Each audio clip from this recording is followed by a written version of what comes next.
Hello, my dear friends and law aspirants. Welcome back once again on Utkarsh classes. This is Hasib Chauhan, mentor for your legal reasoning.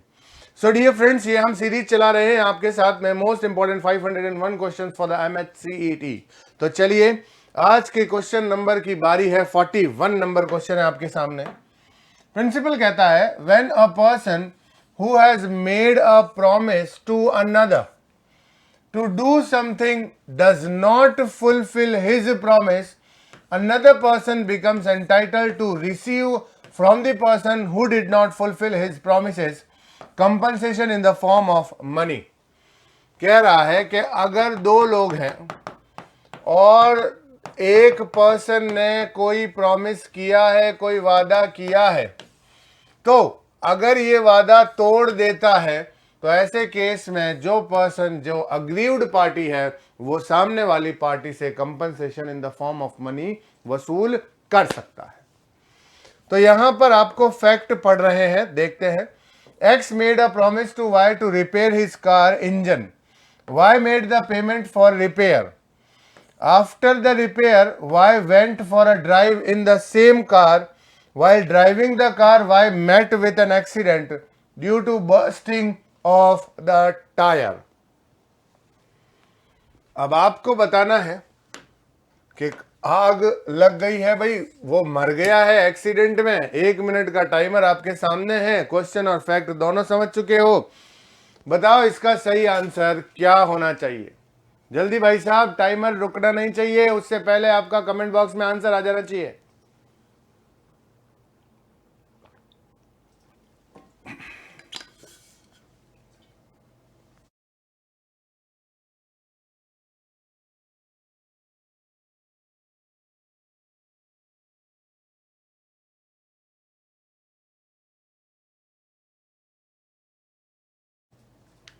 जल्दी करो बेटा, फटाफट देखो. Timer खत्म होने से पहले पहले आपका आंसर आ जाना चाहिए.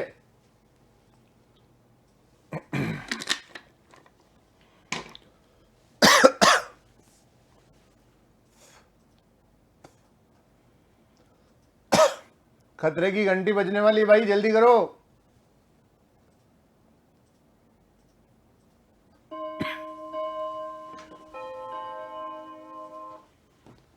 चलिए, तो आप क्वेश्चन और सिचुएशन को समझ चुके हैं कि नहीं. देखिए यहां कह रहा है X will be entitle to receive the compensation from Y in the form of money.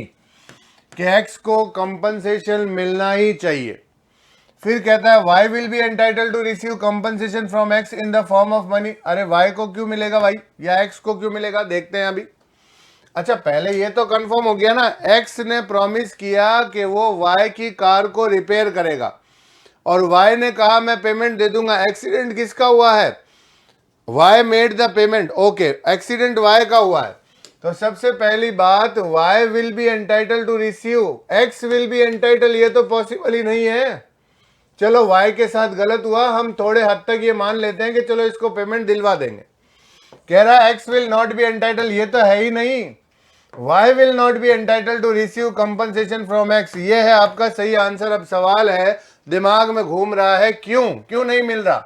तो देखो भाई, वाई ने जो रिपेयर करवाया है ना अपनी कार का, वो है इंजन, और इंजन की खराबी की वजह से एक्सीडेंट नहीं हुआ है.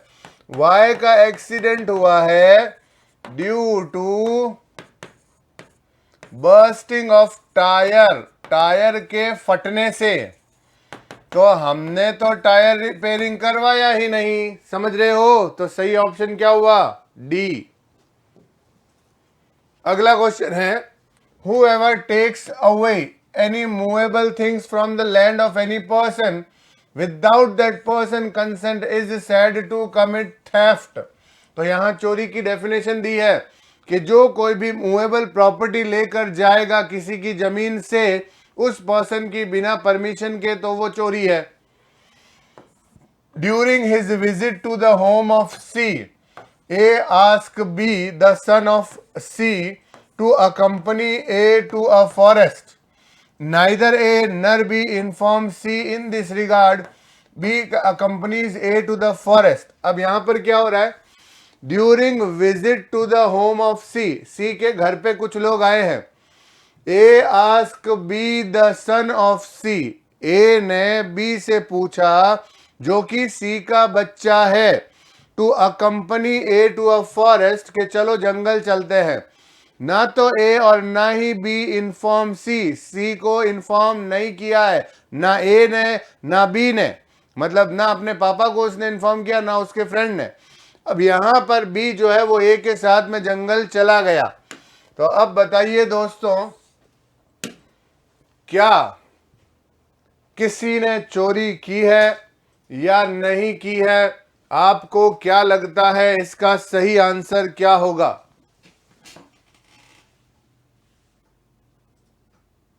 देखो, सी का घर है, ए वहां पर आया है और उसके बच्चे बी से बात कर रहा है। सी का लड़का कौन है? बी है। तो बातचीत चल रही है। अब यहां पर ए और बी के बीच में बातचीत हुई है और यहां पर मेन यही खेल है कि उसने उसके बच्चे को पूछा कि भाई जंगल चलते हैं क्या? तो यहां जंगल जाने की बात हो रही है ना, तो उसके पापा को नहीं पता है। तो सवाल ये क्या ए ने चोरी की उसके बेटे की? क्या ए ने चोरी नहीं की है, या फिर ए ने चोरी की है या नहीं? इस तरीके से आपको अप्रोक्सीमेट या एग्जैक्ट आंसर देना है as per the definition of theft.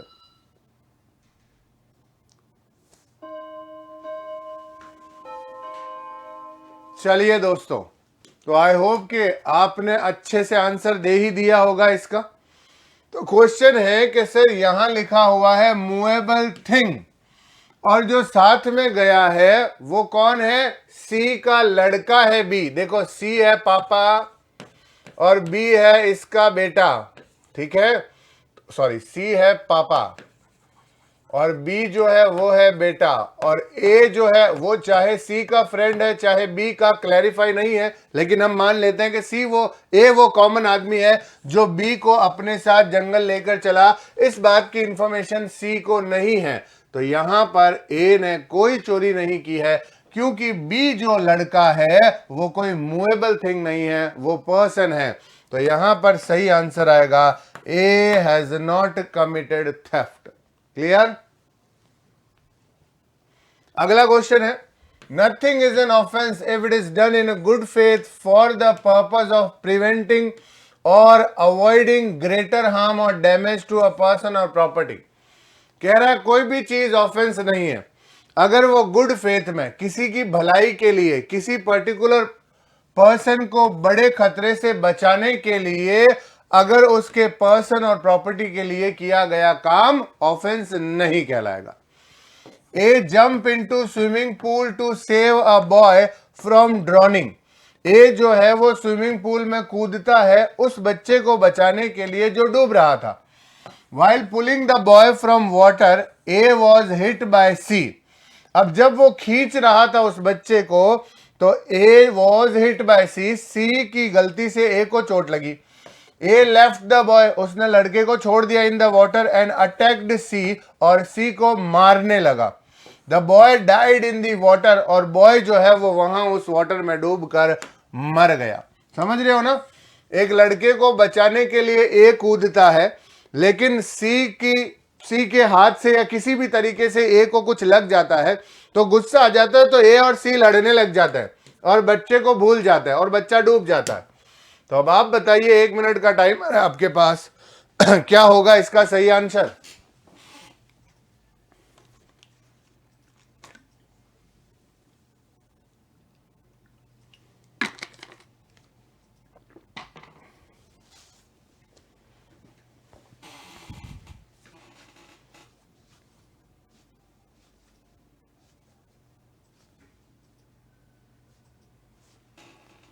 क्या ए ने लड़के को मारा है या फिर सी ने लड़के को मारा है या फिर लड़का खुद ही मर गया? सर ये बात तो सच है कि लड़का मर गया, जैसा कि क्वेश्चन के अकॉर्डिंग लिखा हुआ है। अब देखना यह है कि आप किस नतीजे पर पहुंचते हो। पहली बात, let me clear one thing, जब लॉ पढ़ रहे हो तो फीलिंग्स को, इमोशंस को, भावनाओं को साइड में रखो। अगर फीलिंग्स बीच में आएगी तो कोई काम की नहीं। तो ये हुआ आपका टाइमर खत्म, खतरे का घंटा बज गया भाई। तो देखते हैं कितने लोगों ने सही जवाब दिया है, सही आंसर दिया है। तो यहां पर मैं कहानी को इस तरीके से बता रहा हूं, ए जो है वो इस लड़के को बचाने के लिए कूदता है। बचाने के दौरान सी को इसका कुछ पंच लग जाता है, या सी भी ट्राई कर रहा होगा। अब यहां ए को गुस्सा आया और ये दोनों लड़ने लग गए, इनके बीच में फाइट हो गई और उस बेचारे बच्चे को भूल गए, उसको भूल गए और ये डूबकर मर गया, ये डेड हो गया। सवाल ये है, क्या A has not committed the offence of killing the boy, या फिर A has commit the offence of killing the boy, या फिर the boy has committed the offence of suicide. यहां पर ऐसा कहीं पर भी हमें यह पता नहीं चला कि वो बच्चा सुसाइड करने के लिए वहां पर डूबा था या इस तरीके से। ये पॉइंट्स हमारे लिए क्लैरिफाई नहीं है। फिर है the boy has committed the offence of drowning. अच्छा, डूबना कोई ऑफेंस नहीं है, किसी भी दुनिया के कानून में डूब जाना ऑफेंस नहीं है। अब सवाल यह है, क्या ए ने उस लड़के को मारा है या ए ने नहीं मारा है। यहां पर हम सी की बात ही नहीं कर रहे। तो सर ए ने उस लड़के को मारने का ऑफेंस नहीं किया है। अब अगर आप ये कहो कि सर वो चाहता तो उसको बचा सकता था, बाद में गुस्सा दिखा सकता था, पहले उस बच्चे को बचा लेता, तो एक चीज और बता दूं बेटा, कानून की तरफ से according to the law I am not bound, no one is bound to save someone's life. कान खोल के दिमाग में फिट कर लो ये बात को कि कोई भी दुनिया का मतलब इंडिया का सिटीजन लॉ के अकॉर्डिंग किसी की जान बचाने के लिए ना तो रिस्पॉन्सिबल है ना बाउंडेड है। वो उसकी इच्छा है, वो उसकी इंसानियत है कि वो उसको बचाने के लिए पहुंचा। लेकिन अगर वो बचाने के लिए नहीं भी पहुंचता, बाहर खड़ा होकर देख भी लेता, तब भी आप उसको जेल में नहीं डाल सकते थे, उसने कोई गुनाह नहीं किया है। तो ऐसी सिचुएशन में ए ने कोई ऑफेंस नहीं किया है। अब बात करते हैं causing of an effect partly by an act and partly by an omission is an offence. कह रहा है कॉजिंग ऑफ एन इफेक्ट, अगर किसी भी कारण से आपको कोई इफेक्ट होता है, partly by an act, partly का मतलब कुछ हिस्सा आपका एक्ट है, आपने जो काम किया, आपने जो एक्शन लिया उसकी वजह से, या फिर पार्टली बाय एन ओमिशन, जो काम आप नहीं कर पाया, भूल चूक में हो गया, इस तरीके का। A did not provide any food to his daughter D. A ने अपनी लड़की को किसी भी प्रकार का कोई खाना नहीं दिया। He also confined D in a room. Confinement का मतलब होता है चारों तरफ से बंद कर देना, और यहां पर उस लड़की को उसके पापा ने कैद भी करके रखा। Consequently D died, और वो बच्ची, वो लड़की मर गई है। अब आप बताइए दोस्तों कि A ने कौन सा गुनाह किया है। जल्दी से सारे ऑप्शन चेक कर लो भाई।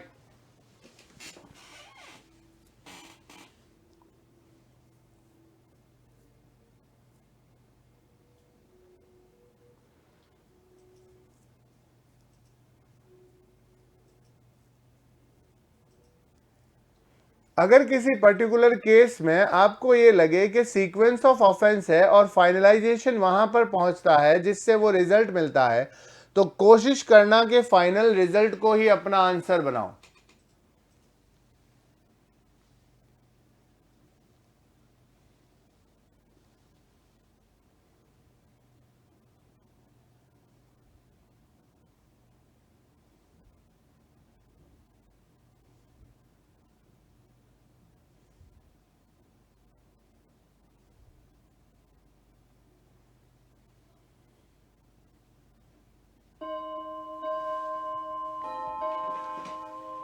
चलिए, तो अब हम देखते हैं कि इसका सही आंसर क्या होना चाहिए। तो यहां लिखा है कि अगर आप कोई एक्ट करते हो या फिर कोई ओमिशन करते हो, किसी भी तरीके से उसका इफेक्ट दिख रहा है, तो वो चीज आपका ऑफेंस मानी जाएगी। अब ए ने क्या किया, उसकी जो डॉटर थी, नंबर एक तो उसने फूड पर रोक लगा दी, खाना नहीं दिया, और नंबर दो उसको कन्फाइंड करके रखा, मतलब उसको कैद करके रखा। अब थोड़े टाइम बाद वो बच्ची मर गई, तो यहां जो वो बच्ची मरी है ना, तो उसका किलिंग, उसके मर्डर के चार्जेस किस पर लगेंगे? ए के, क्योंकि आपका कुछ एक्शन, कुछ करना या फिर कुछ ना करना, नंबर एक रूम में कैद रखना एक्शन था, खाना नहीं देना ओमिशन था, नहीं किया ना उसने वो काम जो करना चाहिए था। तो दोनों ही केस में मिलकर A committed the offence of killing D. यहां पर ए ने उस बच्ची को मारने का अपराध किया है। नेक्स्ट क्वेश्चन है, nothing is an offence which is done in the exercise of the right of private defence. अगर कोई भी पर्टिकुलर काम आप कर रहे हो प्राइवेट डिफेंस में, अब प्राइवेट डिफेंस की डेफिनेशन क्या होती है? टू डिफेंड ओन बॉडी, या तो खुद की पर्टिकुलर बॉडी को डिफेंड कर रहे हैं, या किसी और की बॉडी को डिफेंड कर रहे हैं, या तो खुद की प्रॉपर्टी को डिफेंड कर रहे हैं, या फिर किसी और की प्रॉपर्टी को डिफेंड कर रहे हैं। तो ये चार चीजें प्राइवेट डिफेंस में आती है। तो कोई भी चीज ऑफेंस नहीं मानी जाएगी अगर वो पर्टिकुलर प्राइवेट डिफेंस के लिए की जा रही हो। Nothing is an offence which is done in madness. और दूसरी बात, पागलपन में भी कोई चीज ऑफेंस नहीं मानी जाएगी। ठीक है। A under the influence of madness, A जो है वो पागल आदमी है। क्यों? क्योंकि उसका दिमाग ठीक से काम नहीं करता। अटेम्प्ट टू किल बी, उसने बी को जान से मारने की कोशिश की। B to save his life, B ने अपनी जान बचाने के लिए ए को मार दिया। अब बताओ दोस्तों, यहां पर दोनों पॉइंट्स आ चुके हैं। एक पर्सन पागल है जो अटैक कर रहा है, दूसरा पर्सन अपने खुद का डिफेंड प्राइवेट डिफेंस कर रहा है। तो अब आप किसका साथ देंगे?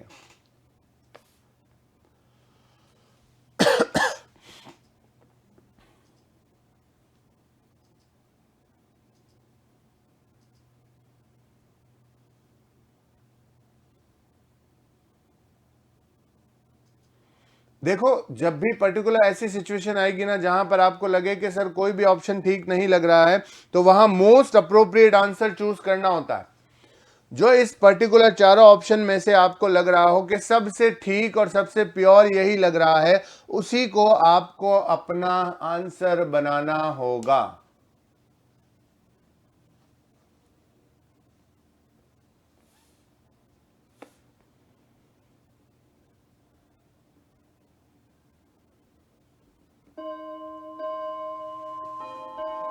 तो टाइमर खत्म हो रहा है भाई, जल्दी करो। देखो, तो चलिए देखते हैं दोस्तों किसका आंसर सबसे परफेक्ट है। तो देखो, यहां कह रहा है A has committed the offence of attempt to murder. अब ए तो पागल है और पागलपन के द्वारा, पागल आदमी के द्वारा या पागलपन की अवस्था में किया गया कोई भी काम ऑफेंस है ही नहीं, तो ये तो गलत हो गया। ए has committed an offence of being mad. अच्छा, ए ने ये गुनाह किया है कि वो पागल है, तो यही उसका गुनाह है? नहीं sir. B has committed an offence, B ने अपनी जान बचाने के लिए उस पागल व्यक्ति को मार दिया, तो क्या उसने कोई गुनाह किया? नहीं, क्योंकि वो प्राइवेट डिफेंस में आएगा। तो सही आंसर ये है, B has not committed an offence, B ने कोई ऑफेंस नहीं किया है। Most appropriate answer. क्वेश्चन है, a man is guilty of not only for what he actually does but also for consequences of his doing. कह रहा है एक पर्टिकुलर पर्सन जो होता है ना, वो सिर्फ उस बात के लिए गिल्ट, उस बात के लिए ऑफेंसिव नहीं माना जाता for what he actually does, जो उसने काम किया है। अगर कोई गुनाह किया है तो सिर्फ उसी गलती के लिए वो गुनहगार नहीं माना जाता, but also for the consequences of his doing, उस गुनाह के परिणाम जो हुए हैं उसके लिए भी वो पर्टिकुलर पर्सन दोषी माना जाएगा। इसको ऐसे समझो, मान लो कि अगर मैंने कोई पर्टिकुलर बंदूक खरीदी, तो मैंने इलीगल तरीके से बंदूक खरीदी, मैंने अवैध हथियार रखने की कोशिश की, अब फिर मैंने वो बंदूक किसी के ऊपर चलाई है, तो यहां पर ना सिर्फ बंदूक खरीदने के लिए बल्कि उसका रिजल्ट जो हुआ है उससे भी मुझे गिल्ट माना जाएगा, मुझे ऑफेंसिव माना जाएगा। A wanted to kill the animal of B, A चाहता है कि वो बी के जानवर को मार दे। He saw B standing with his animal and fired a gun shot at the animal. उसने देखा कि बी जो है वो अपने जानवर, अपने एनिमल के साथ खड़ा हुआ है और उसने गोली चलाई किस पर? एनिमल पर। The gun shot killed B, लेकिन गलती से गोली किसको लग गई? बी को, और बी वहीं ढेर। अब आप बताइए दोस्तों कि क्या होना चाहिए यहां पर सही आंसर? कैसे आप इसको जज करेंगे? आपके हिसाब से परफेक्ट मैच कौन सा होगा?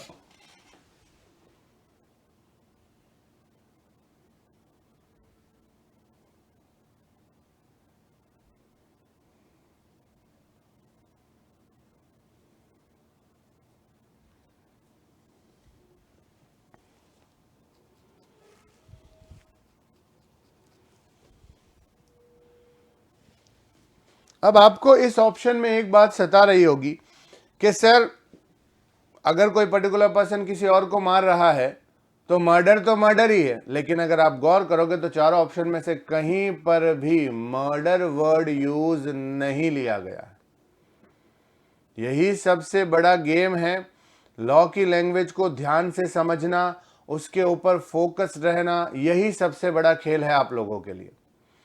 मर्डर वर्ड कहां पर काम में लेते हैं, चलो अभी बताऊंगा मैं। अभी फिलहाल आप फटाफट आंसर कीजिए। किया? आंसर किया आप लोगों ने?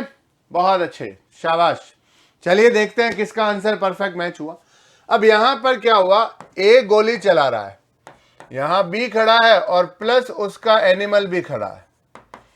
अब ए का निशाना जो था वो उसका एनिमल था, लेकिन गलती से पता नहीं कैसे बी को गोली लग गई और ये पर्सन मर जाता है।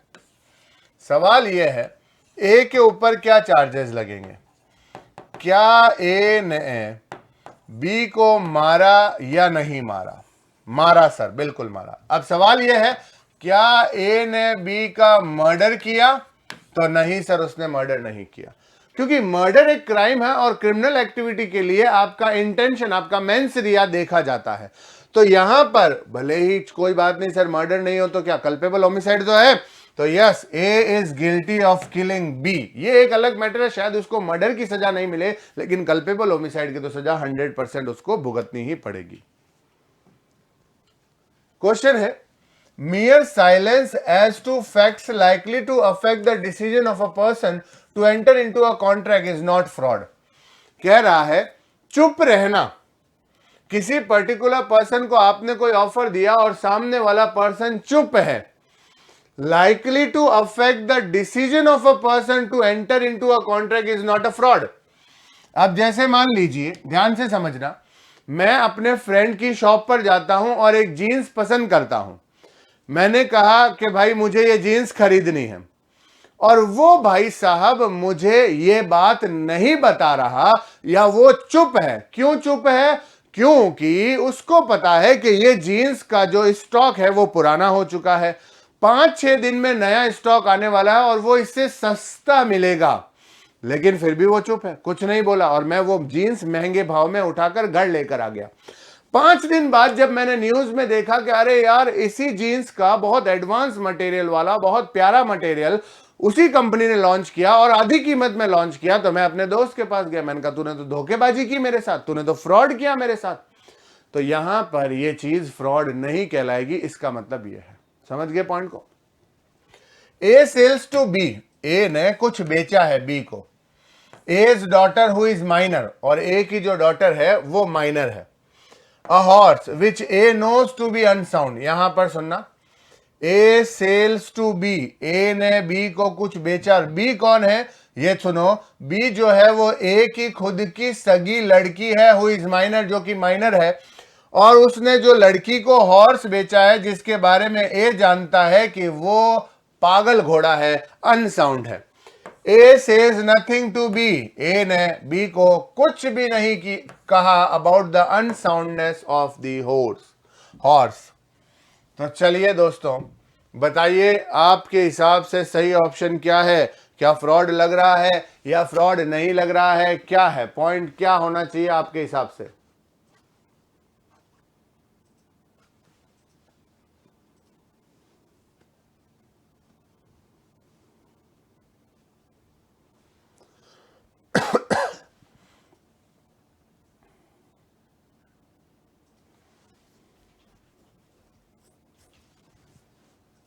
जल्दी बता दीजिए दोस्तों, क्या होगा इसका सही आंसर। आई थिंक आपको लिटिल बिट कंफ्यूजन हो रहा होगा कि सर इसमें तो थोड़ी दिक्कत आ रही है। कोई नहीं, टाइम है अभी आपके पास।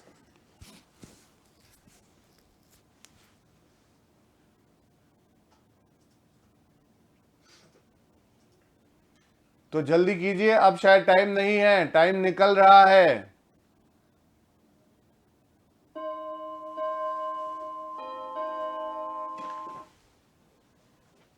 तो चलिए दोस्तों, बताइए कि आपके हिसाब से सही आंसर क्या था। कह रहा है ए हैज कमिटेड फ्रॉड, और यहां कह रहा है A has committed no fraud, there can not be a contract between father and daughter. ये तो जवाब ही गलत। The daughter did not ask, therefore the father did not tell, hence no fraud. ये भी जवाब गलत। अब सुनो, यहां पर अभी सही ऑप्शन होगा कि ए ने कोई फ्रॉड नहीं किया। अब ध्यान से समझना, यहां पर ए और बी के बीच में जो अग्रीमेंट हुआ है घोड़ा खरीदने के बदले में, वो अग्रीमेंट वॉइड है as per the section 10 of Indian contract act के no agreement can be made with a minor. Minor के साथ किया गया अग्रीमेंट स्टार्टिंग से ही जीरो है। सवाल यह है कि क्या ए ने धोखा दिया, तो नहीं सर, ए ने कोई धोखा नहीं दिया, क्योंकि यहां पर चुप रहना, जिस चुप्पी से आप चुप हो उसकी वजह से शायद सामने वाले का डिसीजन बदल जाए, तो वो चुप रहना फ्रॉड नहीं है। तो यहां पर हम अपने प्रिंसिपल के हिसाब से चलेंगे, तो जिसका सही आंसर भी है कि इसने फ्रॉड नहीं किया। हाँ, ये अलग बात है कि ये अग्रीमेंट ही वॉइड है, कानून की नजरों में इसकी कोई वैल्यू नहीं है। अगला क्वेश्चन है, whoever attempt to commit the offense of cheating commit an offense। जो कोई भी चीटिंग करने की कोशिश करेगा, attempt to commit cheating, cheating करने की ट्राई करेगा, तो वो आदमी भी ऑफेंसिव कैटेगरी में आएगा, भले ही उससे चीटिंग नहीं हो पाई। समझ रहे हो? A with an intention to defraud B obtains from him an amount of 500। ए जो है बी से 500 रुपए उधार लेता है, और बी की इंटेंशन क्या है कि मैं तो इसको धोखा दूंगा, पैसे तो इसको दूंगा ही नहीं। अटेम्प्ट टू कमिट, ठीक है। अब आपको बताना है दोस्तों कि क्या आपकी नजर में सही आंसर कितना होना चाहिए, क्या होना चाहिए, और लॉजिक भी साथ में आपके दिमाग में रहना जरूरी है।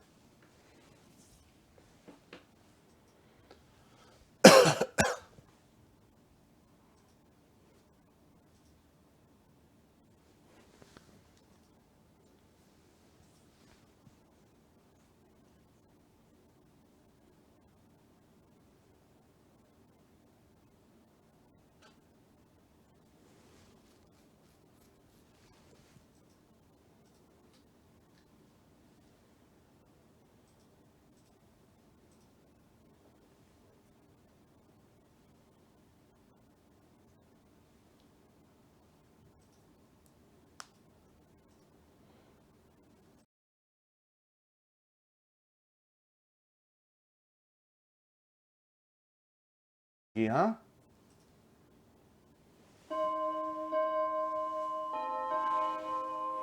बढ़िया, वेरी गुड। तो इसका सही आंसर क्या हुआ कि सर ए ने कोई ऑफेंस नहीं किया, या फिर ए ने चीटिंग का ऑफेंस किया है 100%। जब आप कोई भी चीज इंटेंशनली करते हो, तो ऐसे केस में ये चीज स्टार्टिंग से ही ऑफेंस मानी जाएगी। अगला क्वेश्चन है, whoever by words publish any imputation concerning any person is said to defame that person। जो कोई भी शब्दों से बोलकर किसी का तिरस्कार करेगा, इंप्यूट करेगा, उसकी बेइज्जती करने की कोशिश करेगा, तो उस पर्टिकुलर आदमी ने कौन सा ऑफेंस किया है? डिफेमेशन का ऑफेंस किया है, बेइज्जती का, मानहानि का ऑफेंस किया है। During a marriage ceremony, A circulate a pamphlet saying, "Sister of the bride S is a thief. She has stolen the shoes of bridegroom." तो यहां पर कोई शादी चल रही थी, वहां पर ए एक पैम्पलेट बांट रहा था, पर्चे बांट रहा था, और उस पैम्पलेट में क्या लिखा हुआ था? उस पैम्पलेट में लिखा हुआ था कि जो दुल्हन की बहन है जिसका नाम एस है, वो चोर है, वो चोटी है। क्यों है? क्योंकि उसने दूल्हे के जूते चुराए हैं। तो बताओ भाई, क्या होगा आपका डिसीजन? क्या आपने कभी जूते चुराए हैं? तो क्या जब आप जूते चुराए हो किसी की शादी में, घर में, तो क्या आपको भी डिफेमेशन किया गया? क्या आपको भी चोर कहा गया? तो जल्दी बताइए दोस्तों, टाइमर निकल रहा है।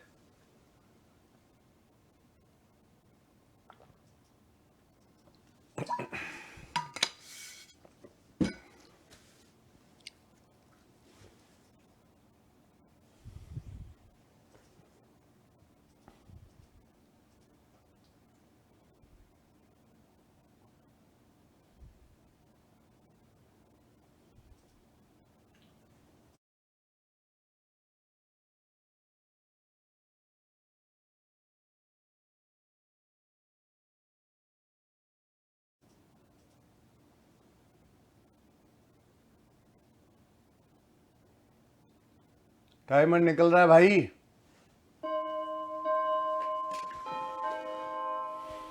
चलिए तो देखते हैं इस क्वेश्चन का सही जवाब किसने दिया है। तो यहां पर क्या ए ने डिफेम किया है एस को? क्या उसने उसकी मानहानि की है, बेइज्जती की है? Yes, absolutely right. कि जो भी चीज आप बोल रहे हो जबकि वो चीज किसी और पर्पस के साथ की गई है, जूते चुराना एक तरीके की रस्म है हमारे भारतीय संस्कृति की, तो ये चीज आप बोलकर एस का डिफेमेशन कर रहे हो, उसकी मानहानि कर रहे हो। आज का आखिरी सवाल है, देखिएगा। An employer is liable for an injury cause to an employ in the course of employment. Employer जो होता है मालिक, अगर किसी एम्प्लॉय को अपने मालिक के आदेश के अनुसार उस पर्टिकुलर मालिक के कोर्स ऑफ एम्प्लॉयमेंट में काम करते करते कोई इंजरी लग जाती है, तो कौन रिस्पॉन्सिबल होगा? एम्प्लॉयर जिम्मेदार होगा। A and B were working in a factory as unskilled laborers. A और B एक फैक्ट्री में काम करते हैं, वो अनस्किल्ड लेबर है।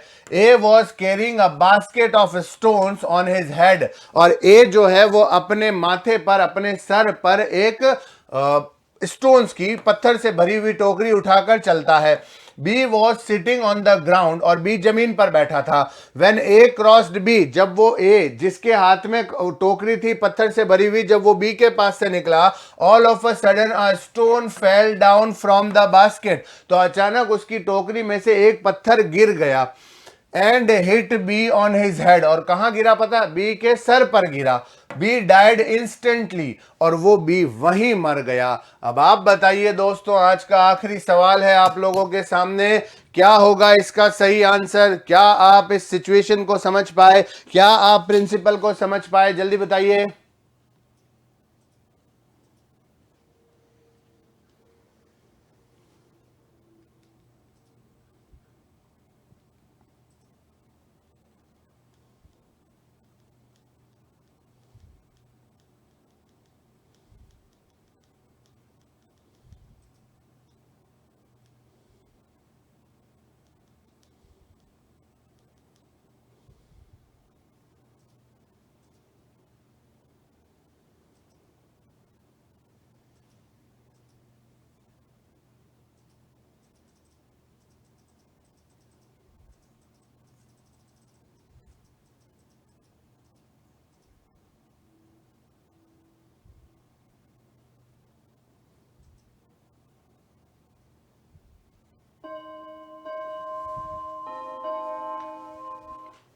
चलिए देखते हैं इस सवाल का जवाब कितना सही था आपका। The employer will be liable, employer will not B liable, A will be liable, both A and employer will be liable. तो जो हमारा प्रिंसिपल है ना सर, प्रिंसिपल कहता है कि अगर एक ही एम्प्लॉयर के अंडर में कुछ लोग काम कर रहे हैं, तो ऐसे केस में वो हर उस एम्प्लॉय की रिस्पॉन्सिबिलिटी लेगा, उसकी इंजरी का उसको कंपनसेशन देना पड़ेगा। तो यहां सही ऑप्शन क्या हुआ कि यस, ए मतलब जो एम्प्लॉयर है ना वो लायबल होगा। The employer will be liable. तो आज की क्लास के लिए इतना ही दोस्तों। I hope you will enjoy this question answer segment. तो मिलते हैं नेक्स्ट क्लास में, तब तक के लिए टाटा, बाय बाय, सी या।